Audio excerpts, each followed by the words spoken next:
বড় মাছের মাথা দিয়ে এইভাবে যদি মাসকলাই ডাল রান্না করা হয় তাহলে এর গন্ধেই পেট ভরে খেয়ে নেওয়া যায়।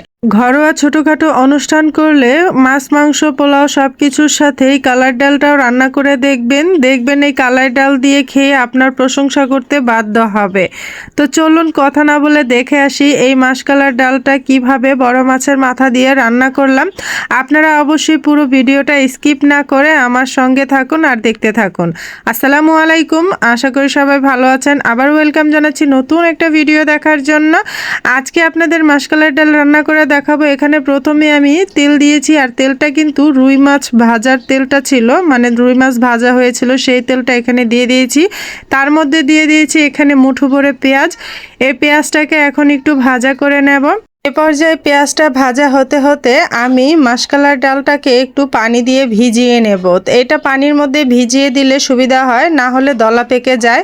তো এখন এই তো আমি প্যাকেটের মাসকালার ডাল নিয়েছি। আসলে সবচাইতে বেশি মজা হয় হাতে কুটা, মানে হাতে তৈরি করা মাসকালার ডালটা।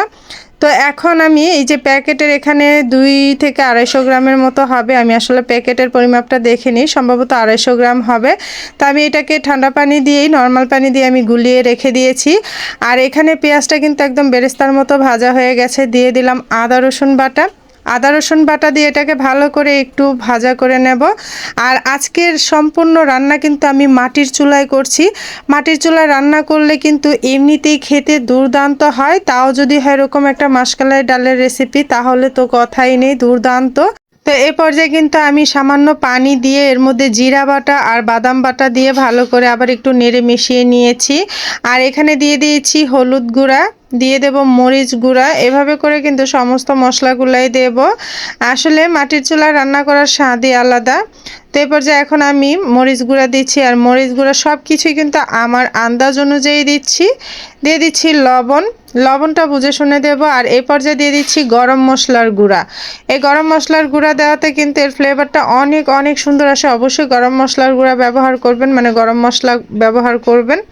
তা আপনারা চাইলে আস্ত ব্যবহার করতে পারেন, বাট আমি এটাকে গুঁড়ো ব্যবহার করেছি, এতে করে খেতে স্বাদ আরও দ্বিগুণ বেড়ে যায়। তো এটা ভালো করে কষানো হলে এই দেখুন বড় মাছের মাথা, এটা রুই মাছের মাথা, একদম টাটকা রুই মাছের মাথা, এটা দিয়ে আজকে এই ডালটা রান্না করব। তো আমি যেহেতু এখানে 250 গ্রামের মতো ডাল নিয়েছি, তো এই একটা মাছের মাথায় যথেষ্ট। তো আমি কিন্তু এটাকে ভালো করে মশলার সাথে কষিয়ে নেব।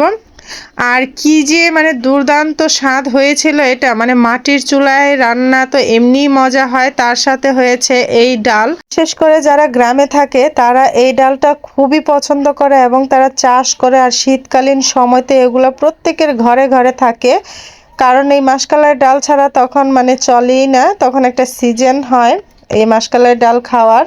তো বন্ধুরা, কথা বলতে বলতে আমি মাছটা কষানোর জন্য আমি এখানে অল্প একটু পানি দিয়ে দিয়েছি, আর যাতে করে পোড়া না লাগে। যেহেতু লাকড়ি চুলার জাল, সেটা কমানো বাড়ানোটা মানে অনেক সময় হয় না, পোড়া লেগে যায়। যাতে না পুড়ে যায় আমি পানি দিয়ে এটাকে 5 মিনিটের মতো কষিয়ে নেব। মাছের মাথাটা ভালো করে কষানো হয়ে গেলে তারপর আমি ডালগুলো দিয়ে দেব, যে ডালটা আমি পানি দিয়ে ভিজিয়ে রেখেছি। আর এদিকে একদম লাকড়ির চুলায় কি সুন্দর করে জাল জ্বলছে, মানে খুব ভালো লাগছে রান্না করতে। তো এই তো আমার মাছের মাথাটা কষানো হয়ে গেছে, তেলও ভেসে উঠেছে। এই পর্যায়ে কিন্তু আমি ডাল দিয়ে দেব। দেখুন কত সুন্দর দেখাচ্ছে মাছের মাথাটা। টাটকা মাছের মাথা দিয়ে রান্না করলে ডাল খেতেই অসাধারণ লাগে। আর এটাকে কিন্তু নিরামিষ মাংস দিয়ে, যে কোনো কিছু দিয়ে রান্না করা যায়, খুবই ভালো লাগে। চিংড়ি দিয়ে রান্না করলে আরও বেশি ভালো লাগে। তো যাই হোক, এই যে এখন ডালগুলাটা আমি দিয়ে দিচ্ছি। আর এই বলটা ধুয়ে আমি আরও পানি দিয়ে দেব, ধোয়া হয়ে যাবে, ডালে পানিও দেওয়া হয়ে যাবে।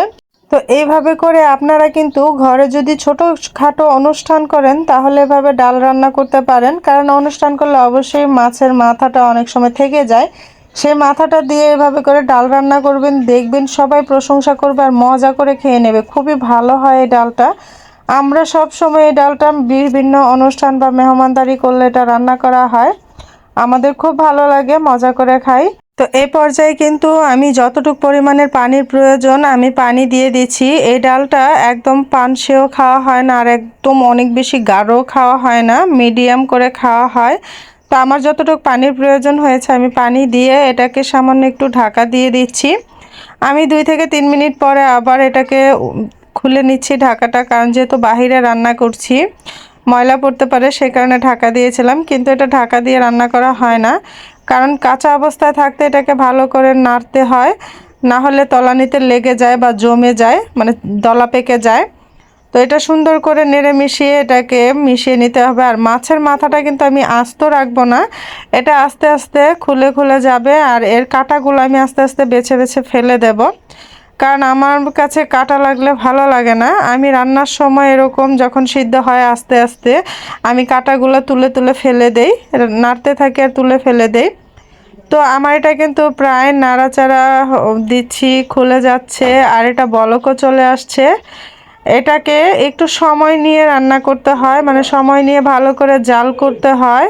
এই মাসকলাই ডালটা যত সময় ধরে এটা রান্না করবেন, যত বেশি সময় ধরে রান্না করবেন তত বেশি স্বাদ হবে, তত বেশি খেতে মজা হবে।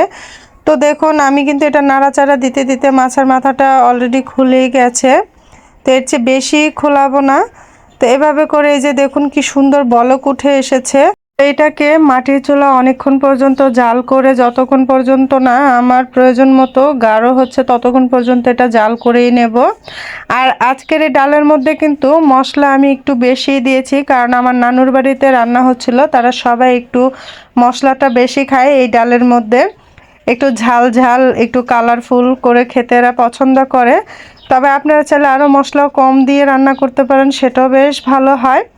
তো আজকে এই বড় মাছের মাথা দিয়ে ডালটা রান্না করেছিলাম আমার নানুর বাসায়, সেখানে আমাদের সবাই দাওয়াত ছিল আর রান্নাটা আমি করছিলাম। খুবই খুবই খুবই মজা হয়েছিল।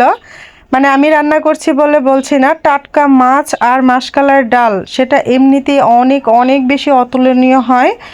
তো খুবই ভালো লেগেছে। তা আমি এই যে সময় ধরে এটাকে জাল করে কিন্তু এটাকে শুকিয়ে নিচ্ছি। আর লাকড়ি চুলার রান্না কিন্তু সত্যি খুব দুর্দান্ত হয় খেতে। আপনারা অবশ্যই ঘরে যদি বড় মাছের মাথা থাকে আর এরকম মাসকলাইয়ের ডাল এখন প্যাকেটেই কিনতে পাওয়া যায়, কষ্ট করা লাগে না, প্যাকেটেই কিনতে পাওয়া যায়, আপনারা কিনে এনে কিন্তু এই মাসকলাইয়ের ডালটা রান্না করতে পারেন। আর যারা প্যাকেটের পছন্দ করেন না তারা আস্ত ডাল, মানে একদম পরিষ্কার করা ডাল কিনতে পাওয়া যায়, সেটা নিয়ে এসে ব্লেন্ডারে গুঁড়ো করেও কিন্তু রান্না করতে পারেন। তো বন্ধুরা কথা বলতে বলতে আমার কিন্তু রান্না একদম শেষের দিকে। এখন দিয়ে দেবো মুঠো ভরে কাঁচামরিচ, এখানে 8-10টা কাঁচামরিচ দিয়েছি।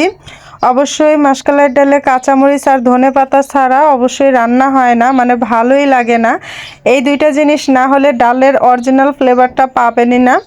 তো আমি মুঠো ভরে ধনেপাতা এবং কাঁচামরিচ দিয়ে এটাকে নেড়ে জাস্ট 2 মিনিটের জন্য চুলায় রেখে আমি কিন্তু নামিয়ে নেব।